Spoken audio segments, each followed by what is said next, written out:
That looks like the correct. There we go. We all heard the record in progress button. Got more people rolled in perfectly, and everyone sees the screen. Okay, a nice little robot sitting at a desk. That's me, by the way. I'm that robot. Just kidding. I'm not AI, or am I? Who knows? But all right, we're all here to talk about AI and basically the next revolution. The kicker here is that the future is already here. So we're gonna see why in just a second here. So we got before we get into AI, we gotta have to do a bit of a background and context here. So over the years, there's been many different revolutions. From the agricultural revolution, and it's changed the world as we know it. But we'll start with the typewriter revolution because the typewriter revolution changed the way that we worked in an office. It made us insanely effectively more, we could output words written down on paper way more faster than before. And that completely changed everything as we started writing books at scale and our communication styles changed at scale. We started doing mail at scale and so on and so forth. So movement of communication just drastically increased because of that typewriter, huge revolution. And then not too long later, like a few hundred years later, the personal computer came out. And of course, when it first came out, it sucked. And then Apple came along and basically made it open for everybody. Thank you, Steve Jobs. And then, we all jumped on the computer. And shortly after that, the dot-com bubble came out and basically SaaS companies as we know today and all of that infrastructure was born, like peer-to-peer technology and all of that. And that's how we got like SaaS, digital marketing, Google Maps. And because of that, that changed the entire game. Like we all had to basically learn how to do online marketing. We had to learn how to make websites, learn how to sell stuff online, so on and so forth. Not too long later, I'd argue that smartphones came out and that also changed everything. We all had to learn how to use our smartphones. And as a business, we had to learn how to sell stuff on phones and we had to learn how to make these apps and basically sell stuff on apps.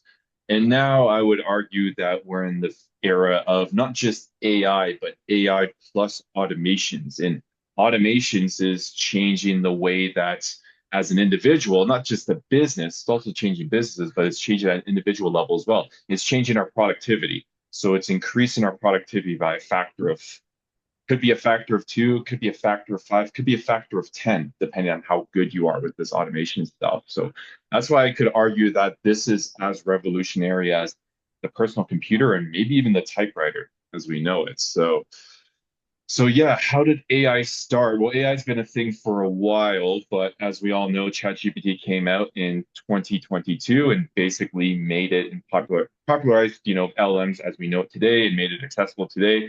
And now we're kind of going through like, I don't know, I think a lot of new LMs are coming out. Everyone's discovering Claude. Claude's been out for a while. Same with Gemini, but just recently in the past few months, it's become really popular. A lot of people are discovering that it's not just ChatGPT anymore. It's ChatGPT plus Claude and Gemini and discovering all the strengths and weaknesses of all that stuff. And there's also AI agents, and you're seeing stuff like ClaudeBot, Moltbot, and stuff like that. Basically, AI agents that are able to do all these things for you. And then there's also N8N, and N8N is basically like visual automations where you can, and honestly, it's a great way to learn this stuff where you can visualize how these automations work in real time. And this is a screenshot of an automation that I've made, by the way. I made even more complex automations than this. That's an old screenshot from like 3 months ago, but or more actually, maybe 4 months ago now. Damn, time flies, but still. Okay, so is this going to have an effect on your job? There's a lot of people, or your business, there's a lot of people basically saying that AI agents can't replace humans. They're not there yet. That is false. It's already doing that. This is actually old news. This is from like 3 months ago, but it's still relevant today because it's still happening today. Salesforce cut a lot of jobs. They cut about 4,000 sales support roles because they figure out how to do it with AI agents.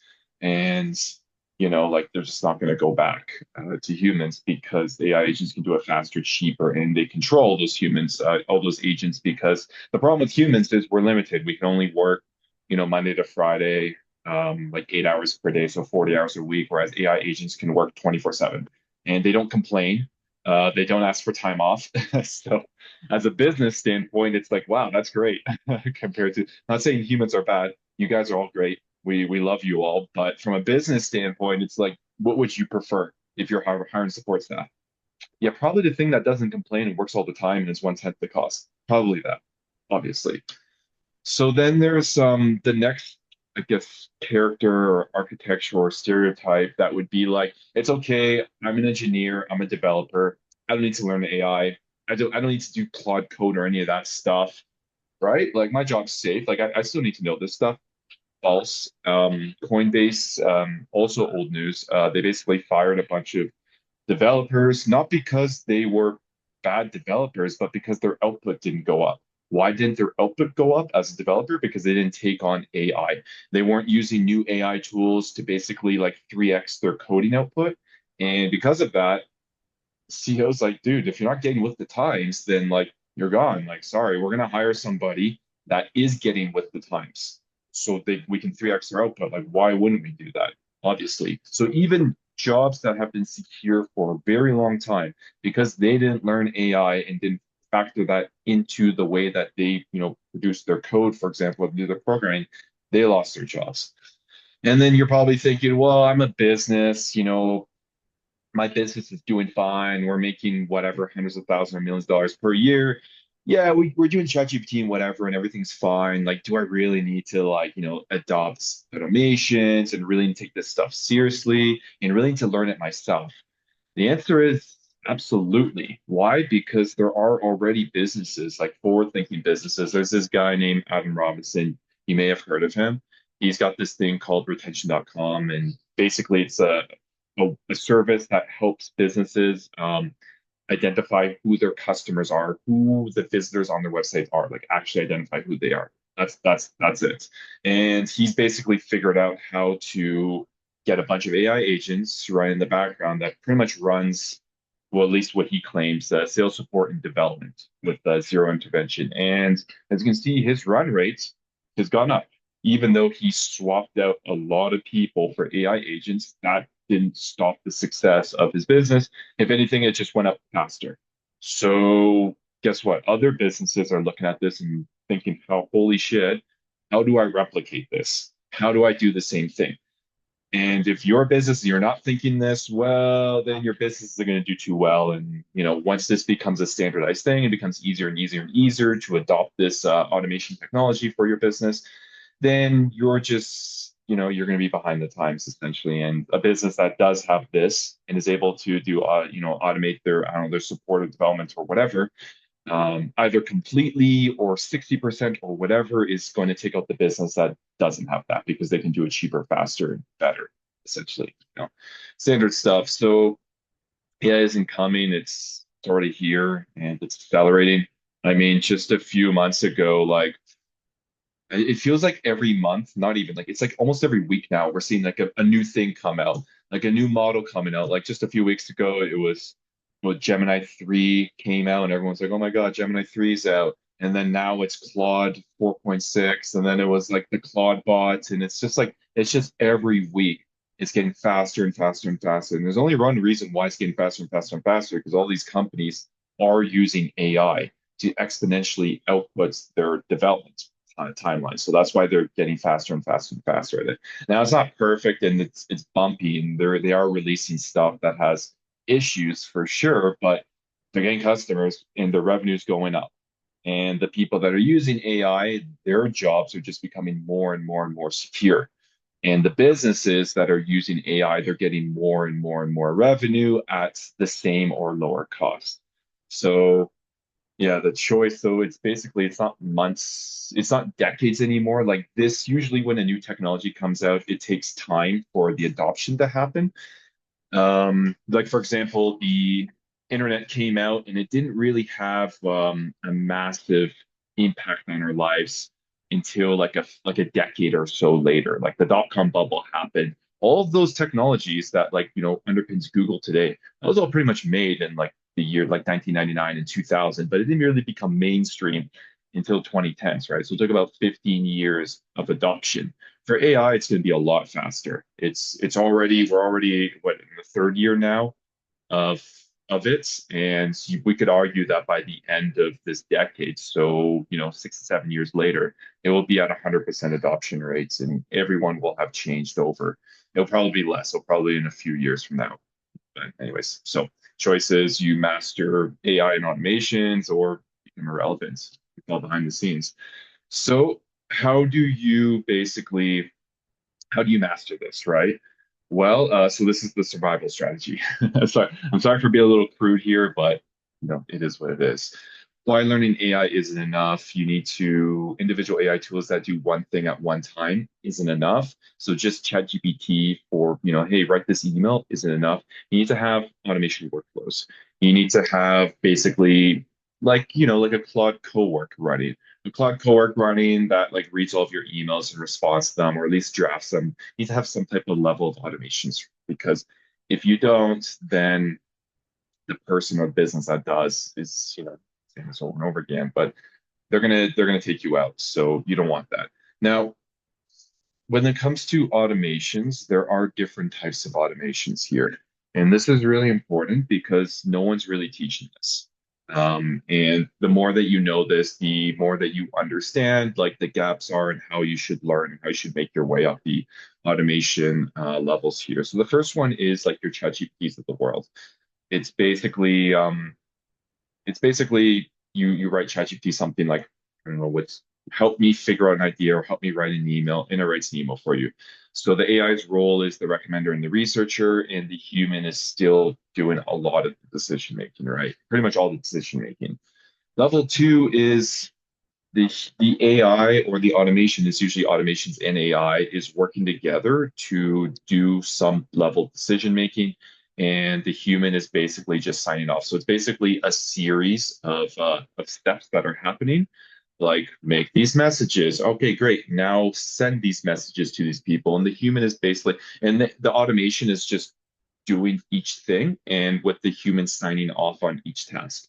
That's it. But it's basically executing on all of those things. That's the automation level.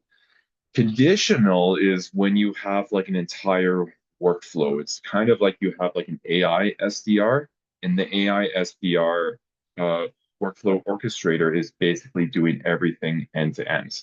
And the human's role in this is to basically just monitor. It's the monitor where there's like a dashboard.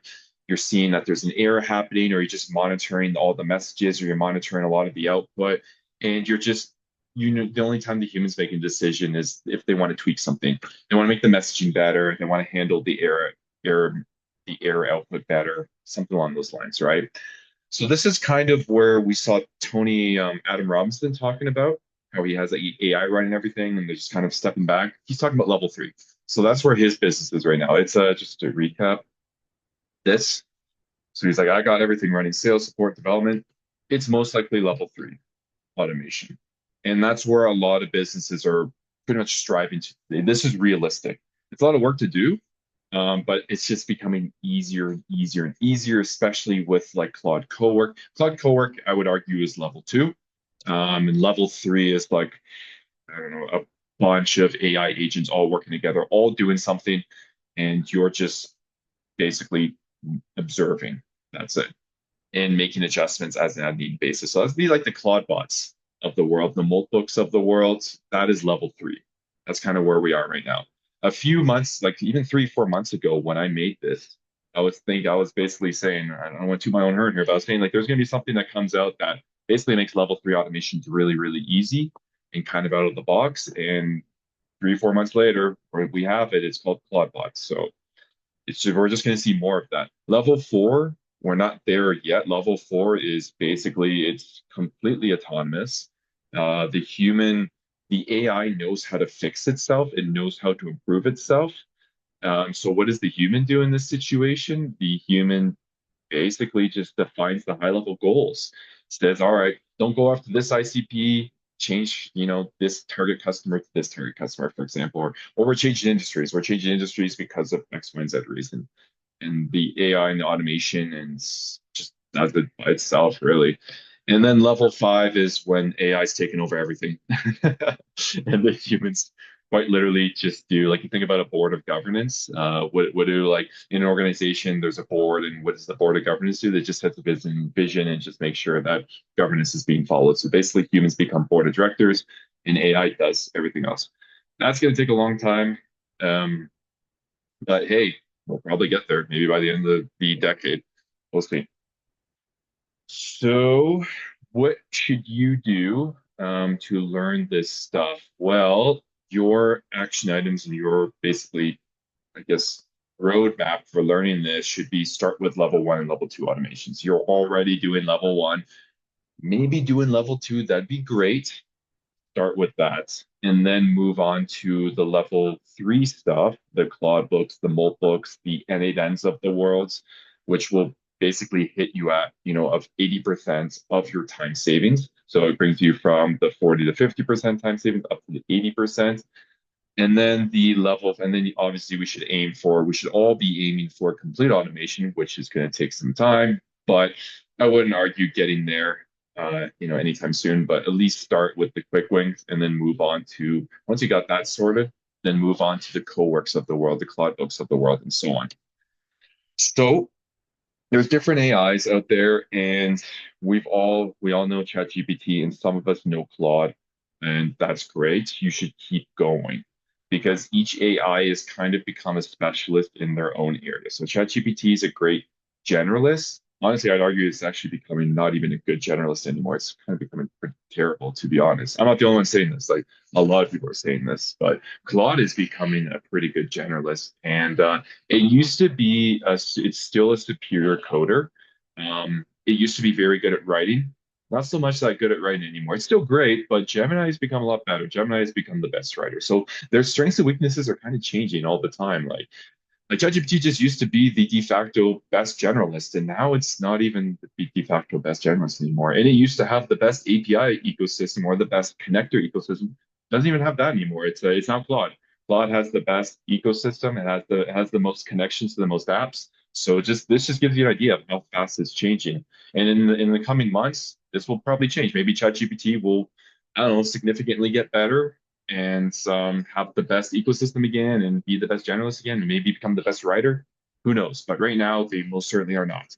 And if you're just using ChatGPT, well, this is a wake up call to stop doing that and move on to the other guys because it's not good.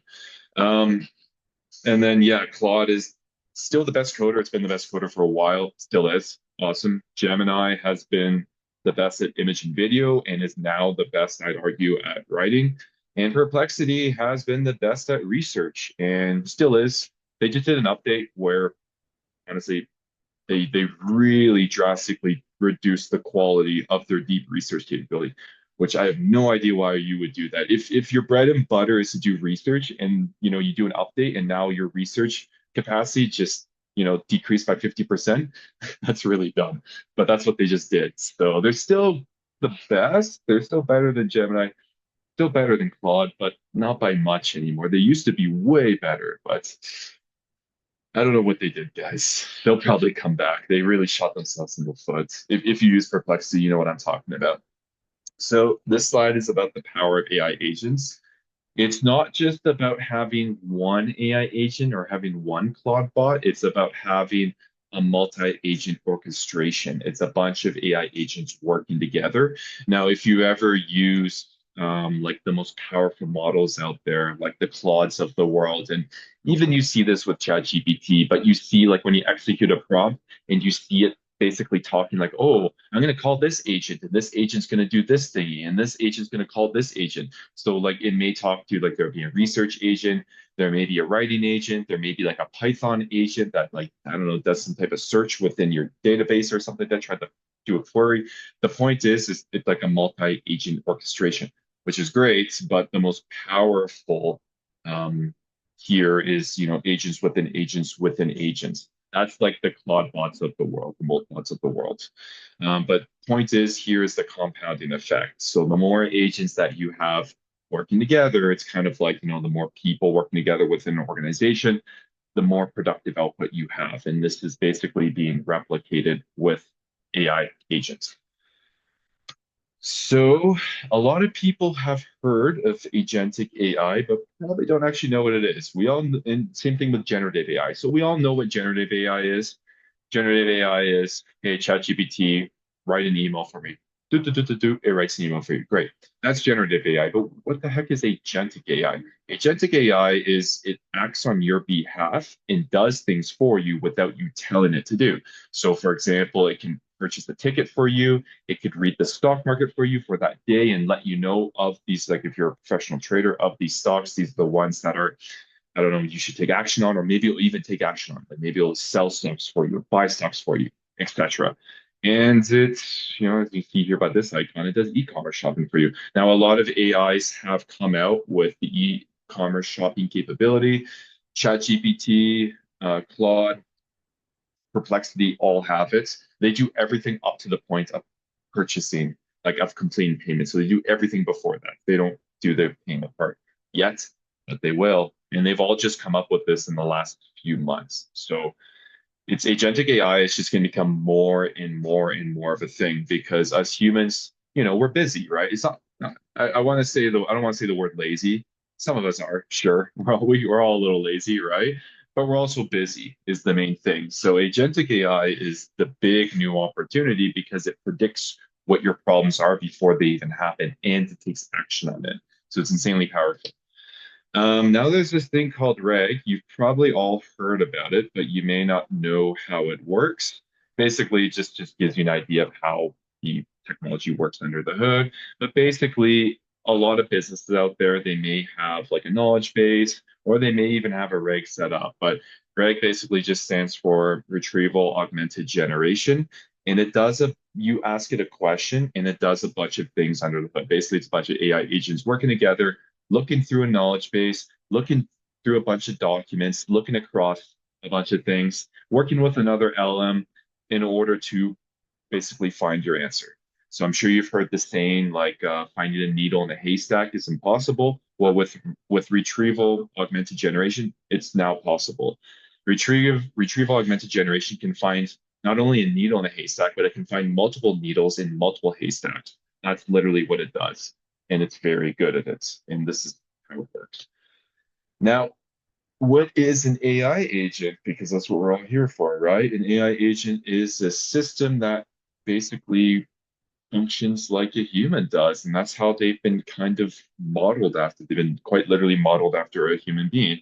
It can handle complex multi-step processes without human intervention. Now, a lot of times it does require human intervention, but the good ones, like the Moltbucks of the world, they don't need humans. They just kind of do what within their guardrails they do what they do based on whatever the vision or whatever the goal is or whatever we basically told the high level task to do. So what's the architecture of it? Because knowing the architecture is really powerful. So it always has an architecture like this. There's always an agent, and you got to think of the agent of like the human body, right? It's kind of the glue that keeps everything together. And then there has to be a memory. So the memory would be kind of like your memory. So you have a brain, and within your brain, you have a memory function. And within a memory, you have short-term memory and you have long-term memory, right? Agents have the exact same thing. They have short-term and they have long-term. They have tools. They have access to tools. Just like a human, you as a human, you have access to your tools. You have access to the tools on your computer. You have access to the tools in front of you. You have access to like a mouse, a keyboard. All of those are tools. AI agents have access to tools as well. In theory, unlimited tools. There's a brain function. There's a thinking function, which is the LLM. And the LLMs can be switched out. Unlike us humans, our brains can't be swapped out with other brains and we can't combine brains, but AI agents can combine brains, right? Which is cool. And then there's prompt templates. And prompt templates is like, think of it as like really long instructional documents. And as a human, you receive, and when you're working in your job, or maybe you're working in your business, there are instructional documents or SOPs or operational documents or whatever that you follow in order to accomplish something.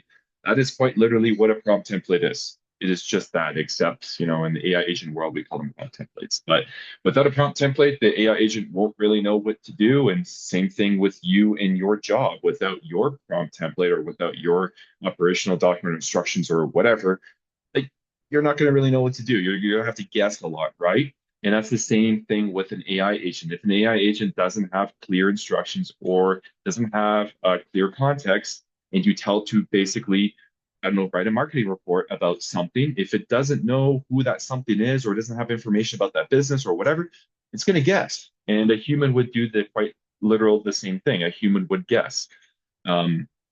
So knowing this is really powerful because when you understand the architecture of an AI agent, then you understand how it thinks.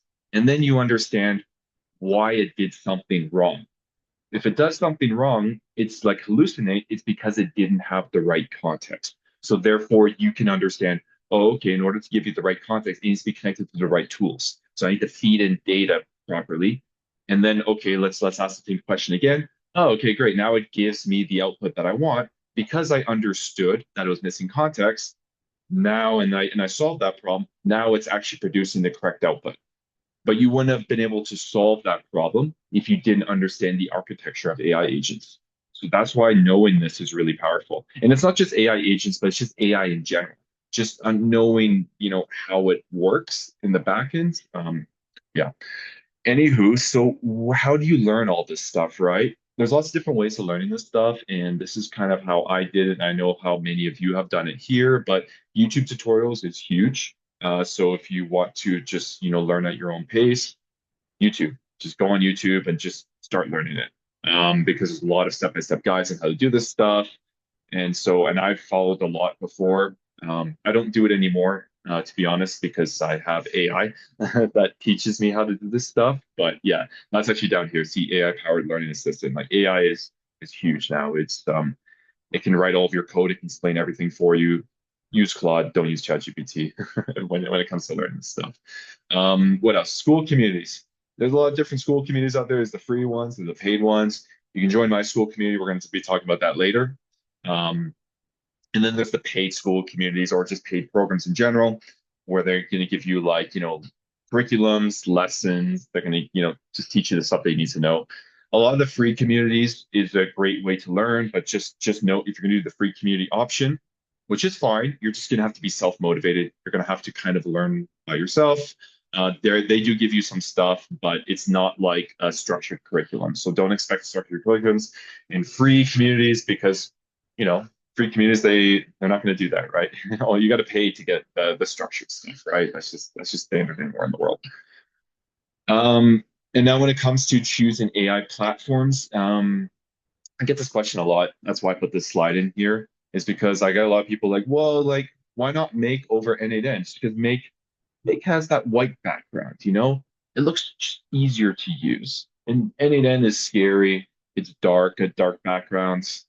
It's more intimidating. Why can't I just learn make over N8N? Why can't I start with make over N8N? Don't do that. N8N is just as user friendly or just as easy to pick up as make.com is. And then once you have continued your journey of, the problem with make.com is it can only do so much stuff. It can do maybe like 1/10 of what N8N can do. So if you're going to start with any of them, start with N8N because by the time you maxed out even 1/10 of N8N's capabilities, you've surpassed make.com. And then you can continue learning on N8N, which is great because it's a great trend if you want to keep, up in your technical skills. It's a great segue into learning more complex stuff after that. You won't be able to do that with make.com. If you start with make.com and you max out your capability with make.com, then you have to move to N8N and then you have to relearn everything about N8N all over again. Like you have to learn how the tool works and how all that stuff works. And it's a waste of time. Like don't waste your time with make.com. Seriously, just go straight to N8N. And if you're already technical, then you don't even need to start with N8N, to be honest. You can just start with running AI agents with code, like in Supabase or Convex or something like that, which maybe there's a few of you here. I see Alex. Alex is at that level. He's not even using N8N. He's graduated. But honestly, I started with N8N, and it's still a great way to start learning basics with automations because you can visualize it all. You can see the code. You don't need to understand how it works, but you can see that it's there. So it's a great way to learn this stuff. All right, so now we're all here to build an AI agent. So we're going to build an AI agent. So we're going to do it together. So I'm going to stop sharing my screen. I'm going to go into my N8N. This is N8N that I was just working on, so we don't need to know anything about that. But I'm going to do create a new workflow. So anytime you start up N8N, it's going to look something like this. You're not going to have 12,000 executions like me because I have N8N executions running all the time, because I have automations running all the time, because I have my N8N connected to my personal workflows and to my business's workflows as well. So it's actually handing real client data, real customer information. And and data as it happens in real time. So you click on that create automation or create workflow button, and it brings you into a blank canvas, right? So this is a blank canvas here, so you can see we can move around. It's empty. So with any automation, it needs to start with something, right? An automation is essentially something data comes in, data transforms, and data comes out. So in other words, there's an input and there's an output, but something needs to trigger that input, right? So there's always a trigger. So the first step here is figuring out what that trigger is here. So if we zoom in here, see, you can trigger it manually. You can trigger it on an app event. You can trigger it on a schedule, which means you have like an alarm clock running. That's what a schedule is, or cron job. It's basically an alarm clock. Alarm clock goes off and it starts your execution. An alarm clock, I say alarm clock because it's visual. We all understand what it is. It happens daily or it happens a few times a day, and we get alerted that we need to take action, right? It's the same idea with the workflow or with an automation. And an alarm goes off and it says you now need to take this action, of whatever this action is. And the action is based on the workflow. So we're going to trigger manually, just, so we can test this together. Let's get out the Zoom, and then there's a few different things. Let me adjust this 1 second. Go. Let me move this thingy. There we go. So we can see it better. And there we go. That's much better. Okay, I can zoom in here. Perfect. Now, there's a bunch of different components within automations. Like, for example, it's saying you can build an AI agent. It gives us suggestions of what we can do here. We can transform the data. We can manipulate it some way. We can have, I don't know, some type of human in the loop. Get some human to come in, which would mean, a human gets alerted by email, Slack, Telegram, WhatsApp. See, it has all these connectors here. We can do our own custom connector if we want to our notebook if we want, or something like that. But we're going to have this connected to our AI because we're here to build an AI agent, right? Now within AI, we got to choose the body, right? So there's different types of AI agent bodies, like a sentiment analysis, summarization chain, text classifier, evaluation. We're going to choose an AI agent because, that's what we're working on. So we're going to be doing this. Great. So now let's execute it. And as you can see, we got an error. So there's something wrong with our AI agents, okay? And the cool thing about testing it on the go here is we can zoom up here and we can kind of see what happened in this execution here. As we can see, the error happened at 614 milliseconds. And we can see the execution failed here because there's no items that exist. In other words, nothing came into the AI agent. Because this is a chat agent, we got to send it a chat, right? So let's try to send it a chat. And as you can see, oh, okay, the error message changed. So now the message actually came in, but now the error is different. So let's see what the error is. We open it up, and it tells us right here what the error is. A chat model sub mode must be connected. What is that? Well, if we go back to our diagram, remember how we had this, was it here? Remember we had to have this diagram here? And within an AI agent, what does an AI agent need? Well, it needs a brain. So that's what it's basically telling us here. So it's like, all right, so let's go ahead and let's put in that brain here. And it shows here that the asterisk here basically says that you need to wire this thing up here, a chat model. The chat model is quite literally the brain, okay, which is the LLM, which is the ChatGPT, is whatever. And as you can see here, there's a ton of different chat models here. There's Anthropic, which is Claude. There's Azure, which is Microsoft. There's DeepSeek, which is the Chinese one. There's Google Gemini, which we all know Gemini. Llama, which is Facebook, and so on. And there's Grok, which is Elon Musk one, and OpenAI. There's OpenAI all the way down at the bottom. We don't like OpenAI, so we're gonna use. Do I have Claude hooked up? I think. Oh yeah, I do have it. Okay. Yeah. Okay, this should work. All right, cool. So we're gonna hook up Claude. So we got Claude here. Okay, cool. So now let's go ahead and say, hey. And as you can see, it's doing something. Cool. Hey, how's it going? Oh, look at that. It's working. All right. Now, remember how I said before how it can have a memory? So we could hook up a memory. There's different types of memories here. Now, it's always going to have a short-term memory, but if we wanted to give it a long-term memory, we can basically, N8N has like built-in long-form memories, or they call it simple memory, built in straight into N8N. I can say like, what did we talk about last week? And so now, as you can just see, that we got green check mark here, which means it talked about the memory here. And it will say, I don't have any previous connections with you or previous conversations with you last week. I start fresh with my memory of past. Okay, great. So now moving forward, because we've set up this AI agent, it's going to have this memory moving forward. So if tomorrow I come back and I ask it, what did we talk about yesterday? It will know because it has the memory set up. Cool. Now, what was the other thing that I talked about?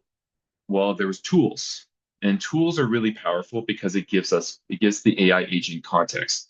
And there's so many different tools here. So these are all basically like built-in tools, well, tools that are built into N8N, and there's quite literally hundreds of them here. Like I saw, there's a LinkedIn tool, for example. It's really limited with what you can do with the LinkedIn tool. Like you can post. That's it. But you can post and you'd have to set up a credential and basically do the authentication, but you can do that. So there's a LinkedIn tool. What else? Like what tools are you guys interested in? There's an Asana tool. You guys may know about that. What else is there? I saw an Airtable. There's an Airtable tool. Like guys, the amount of tools here are just endless here.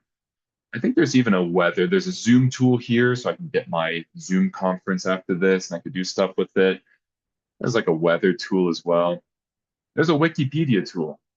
No, let's do the Wikipedia tool. The Wikipedia tool, you don't need any like authentication. Like for example, these tools, because you need to basically connect it to an account, or else it won't be able to talk to any account, right? Because most of these tools, they're password protected, password gated, which basically means that you can't talk with it unless you're authorized to talk with it, right? Whereas this tool here, Wikipedia, anybody can go on wikipedia.com, we can talk with it. So I don't know. What do I want to ask it? Research Wikipedia and give me data on their latest mayor. I don't know. Let's see what comes up. So now, as you can see, the first thing it does is it records the conversation in simple memory here. Oh, it didn't search Wikipedia. Now I can come back and say, no, I want you to use use the Wikipedia tool. Should be smart enough to use it. It didn't. Oh my God. And you still need to know which mayor. Oh, I didn't. This is a human error, guys. I didn't read it. I understand you want me to use the Wikipedia tool, but I still need to know which mayor you're interested in. Their latest mayor needs classification. Which town, city are you talking about? New York City. New York City. In New York. LOL. That should be enough. There we go. Look at that. Okay. So as you can see, it used the tool, but no network response. Why is there no network response? That's interesting. I don't know why it didn't work. There's something wrong with this tool. Sometimes these fruit tools don't really work, but we can just close that. But anyways, you guys get the idea here. Tools are endless. You can layer on the tools, so on and so forth. You can even add a beautiful thing called an MCP client, which has become really popular and really powerful of late. For the MCP clients to work, you have to put in your own server address here, which is called an endpoint, or else it's not going to work. So that's more advanced stuff. We're not going to talk about that. A cool thing about these AI agents is you can do quite literally do AI agents within AI agents within AI agents within AI agents. It can be endless, and then you can just delete them all if you want, like I just did. But there we go. We did an AI agent and we built it. We can have the AI agent even working with, actually, let me go back to this. I have a Perplexity tool here. So I'm gonna actually use that Perplexity tool. Perplexity. There we go. So you could have Anthropic work with Perplexity if you want. So now I can say, okay, use the Perplexity tool to find everything you can on the latest mayor of New York City, New York, USA.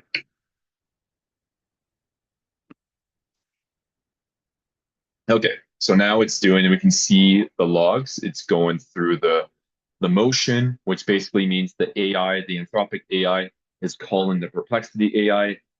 It's telling Perplexity to give me all of this information. So what Perplexity does is it just gives you the raw information here. So as you can see here, a lot of raw information. And what the AI is going to do, and this is why we love having an AI work with Perplexity, because the AI is going to basically figure out of all that information what is relevant and what is not, and it's going to give us, a nice report. And we can even customize these reports if we want. But as you can see here, it read all the information. It gave us some some stuff here, basic information. He's 34. He's only 34. Crap. No wonder the young kids love him. I didn't know he's that young. That's cool. He took office January 1st, swearing command, campaigns, previous advocacy achievements. Cool. He was okay, cool. Cool, cool, cool. Yeah, there we go. So that's basically what we did was an AI agent connected to different tools and it's all working. Remember how I said there has to be input and output? So you can see the left side's always the input, the right side's always the output. And you see the output goes here and it just goes to nowhere. And in this case, it's actually just coming back into this chat. But if we wanted to make this AI agent even more capable, we could have it connect to, I don't know, Telegram. We can have it connect to Telegram or to Slack, and it would basically, the message could come in through Telegram. We could communicate with our own AI agent through Telegram, and the message could go out to Telegram. I'm not going to do that because it takes a few steps to set that up, and we're coming up to time. So, yeah. Let me stop this and let me go back to the deck and I'll share screen again. There we go. Zoom out here. Okay, so we just did the demo. So what are your next steps, guys? We got this awesome thing called Agent J School Community. In the Agent J School Community, you can start learning how to do this stuff. Now, the key things that you want to learn here is you want to learn how to do basic automations. And we got that covered here in Builder's Hour. That is free every what is it, every Tuesday? Yeah, every Tuesday we do Builder's Hour.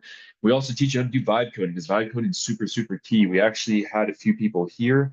Ellie was here. She was part of our vibe coding session. And then that just happens on Wednesday. And then on Thursdays, we have prompting masterclass because as I said before, learning this stuff, like you need to use a combination of everything. Like you can't just learn this by yourself. Sure, you should learn this by yourself, but you can't always do it by yourself. You're going to need a community of people to help you with this stuff. And on top of that, you can't just rely on a community of people to tell you everything all the time. So you're going to have to use AI to help you a lot. And so prompting is super, super key because it helps you work with AI really, really good and really, really well. And once you become really good at working with AI, well, then the sky's basically the limit. AI can teach you how to basically do these automations. AI can teach you how to help, fix your vibe coded website, for example. It can do so much stuff. So that's why prompting is super, super key. So guys, the choice is yours. You guys all came here because you actually understand that AI and automations is really important. So you can continue and do nothing and, good luck. I don't recommend that. Or path two is you start taking action and, do more than just ChatGPT. Learn Claude code work. Learn how to do a basic N8N automation. Learn how to vibe code a website. Even vibe code a website is super valuable because the person that knows how to, for example, if you're a product manager or even a marketing person, and in the past, like as product managers and marketing people, when we wanted to communicate our like product ideas, for example, we had to make mock-ups. Now, in the LLM dominated world, you don't do mock-ups anymore. Like who's making like a mock-up in Figma? Nobody. I mean, yeah, some people still are, sure. But most people, guess what? You can just vibe code an entire mock-up. Like you can vibe code your idea and make it real and make it clickable, make it workable. So like that's why the person who knows how to vibe code is 100 times more valuable than the person making these drawn up mock-ups in Miro or in Figma or something like that. It's like, oh, imagine clicking this button. Now I don't have to imagine it. Now I can actually create the app and actually click the button, and then we can go through it together. And then as a team, we can decide if we actually want to, implement this new feature within our product ecosystem or whatever it is. Point being is take the action, guys. Learn these automations. not just learn the automations, but also learn because it kind of all tie into each other. Like you have to know a bit about vibe coding now. We all know to do it. You have to know how to do prompting. You have to know to do automation. So take that action or don't. That's on you. But yeah, that's it. That's what I got. I guess I could I could show you a bit about the Agent J community. It's free. We got some people here on the call. We got Balaj, we got Alex. Hey, we got a pending member. Cool. But you go into the community here, you sign up, you got a classroom here. So in the classroom, you can start and you can basically work your way through on what you're going to learn here, how to get involved, how to basically use the community. You can learn the basics of innate and automations. We're building up the curriculum here, but key thing here is to basically come to these workshops, which we have Tuesdays, Wednesdays, and Thursdays. So yeah, and if you have any questions anytime, you can post in here. You can message myself, or we got Balaj here, or we have Alex. We're all here to basically support you. So yeah, on that note, I'll open it up to I don't know, anyone has any thoughts, comments, questions. We'll go from there.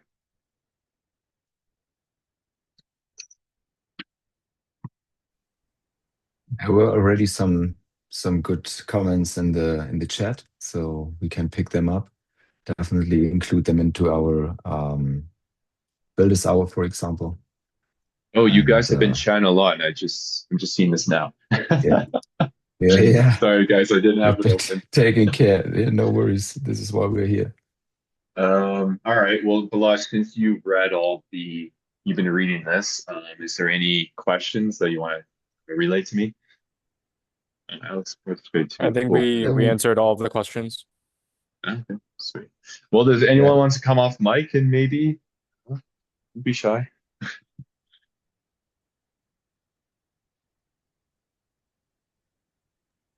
Hey, it's John again. Other John, how's it going, man? Hey, good.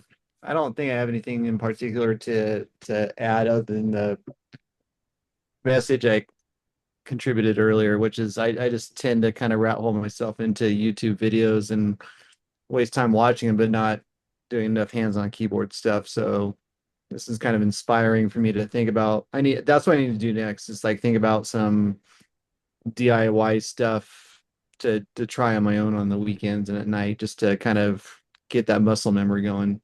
Well, that's a great comment because I mean, you're right. Like where do I start, right? It's overwhelming. Yeah. There's like the possibilities are it's not just thousands or tens of thousands of things that you can do where you can start.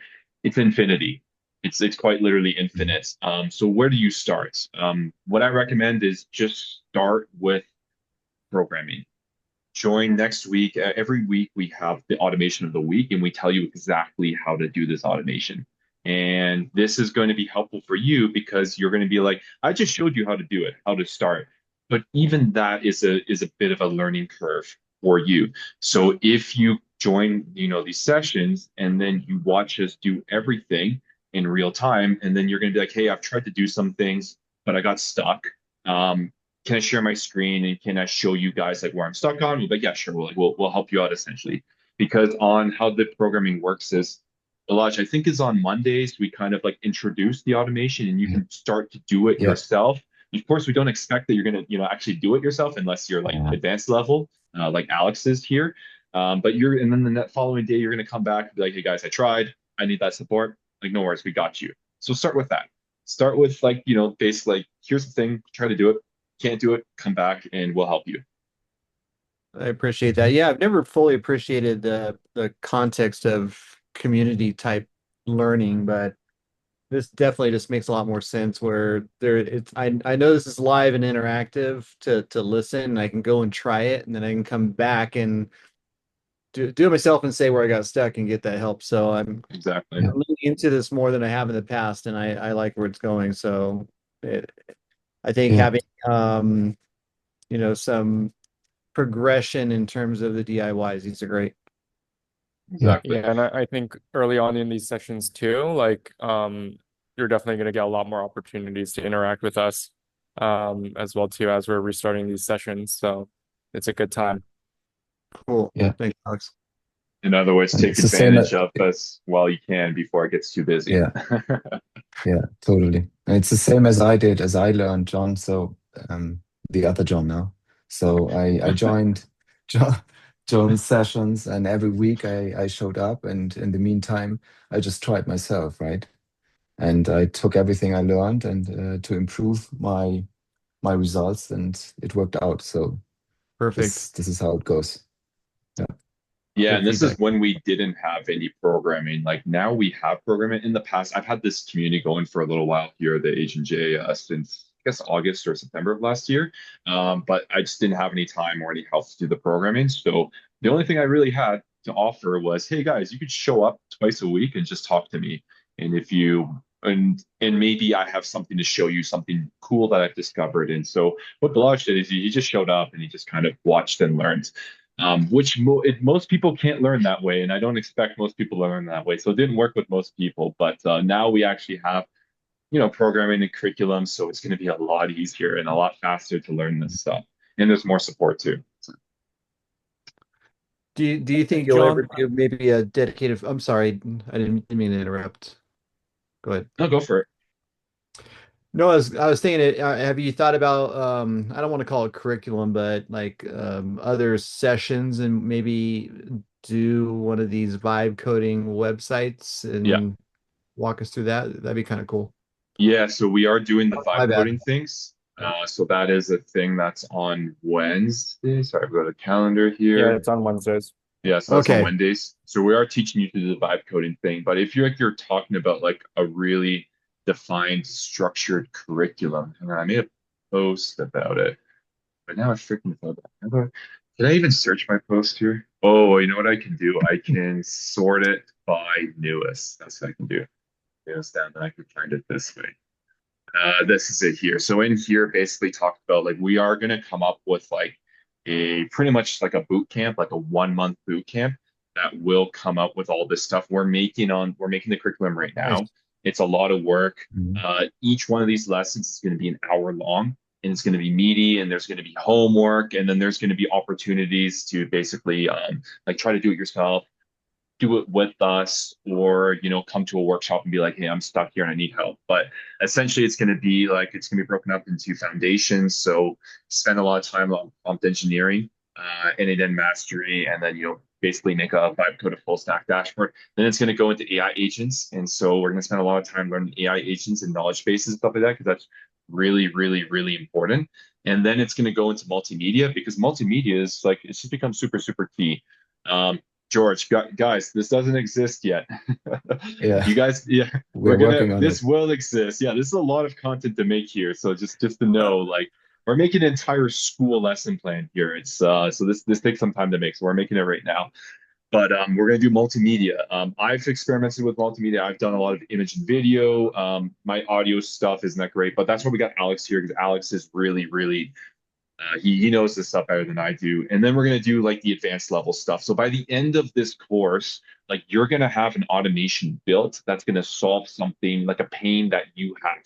And we're going to help you through all the steps through it. So like you can basically, how the curriculum is going to work is you can participate in all of this stuff, or you can just participate in the stuff that you only need to know in order to achieve whatever you're trying to do, which is like your capstone. We're calling it like capstone, so it's like your capstone automation or your capstone project or whatever. But essentially, like we know that a lot of people here want to build something, wants to like you want to automate something specific that's very specific to you, and there's no tools that does this right now because it's extremely specific to you, and the only way it can be done is customly.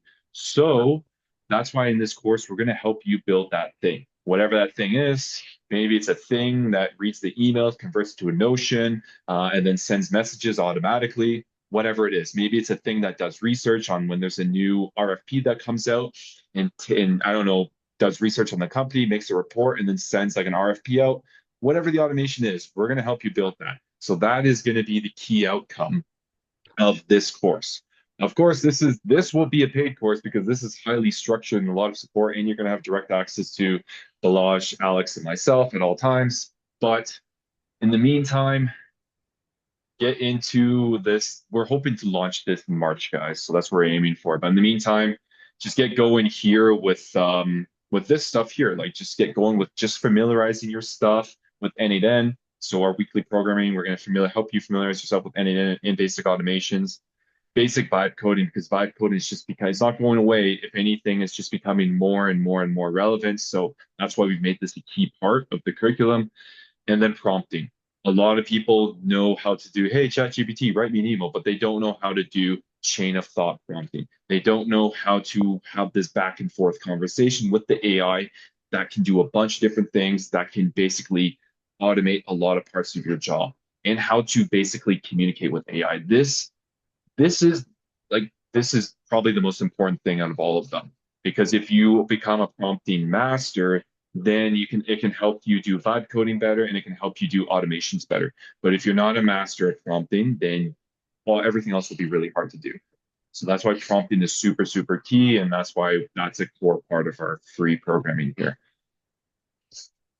All right, I'm tired of talking. I'll open it up again.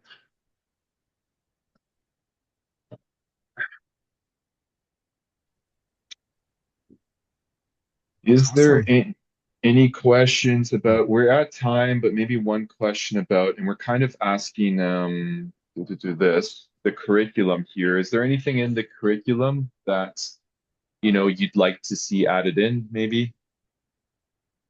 That's not Hey, here? John, quick question from my Yeah. side. Thank you very much for the information. And probably I'm a little bit behind everybody in this call. In module number 4, advanced system and career, is that the interaction with machine versus artificial intelligence who can control the outcome and have better precisions or increasing efficiency or productivity? It could be. It could be. It depends on what you want to build. Module 4 is about, now we've put some stuff in here, multi-system architectural production best practices, capstone, and career launch. If you need help with that, we can help with that. But the main idea of module 4 is you're going to be building an automation. And for module 4, we're going to give you some of the best practices, but this is going to be your time to come in and be like, help me fix this automation and make it working. And we're going to help you make it working. That is the Okay, key cool. part of module 4. Everything else before that is just leading up to it. And I should also state that these are designed to be on a weekly basis. So this will be a 1-month thing, by the way. So module Okay. 1 is week 1. Lesson 1, 2, and 3 is going to be something like Mondays, Wednesdays, and Fridays, something like that. Same thing with module 2, with 4, 5, and 6. It'll be module 4 will be on so that's how the program is going to work. Okay. Yeah. Fantastic. Thank you, John. Yeah, no problem. And the plan is also to have live Q&A sessions for homework, right? So to support you on the journey. Yeah. Yeah. So all of these lessons will be live, and they will be recorded as well. So if you can't make it to a lesson, we know that we're all in different time zones because it's a globalized world and all that jazz, but you can get the lessons, you can see the recordings. The homework workshops will be at different times. So we'll have it so you can make it to them. And we can help you get unstuck essentially.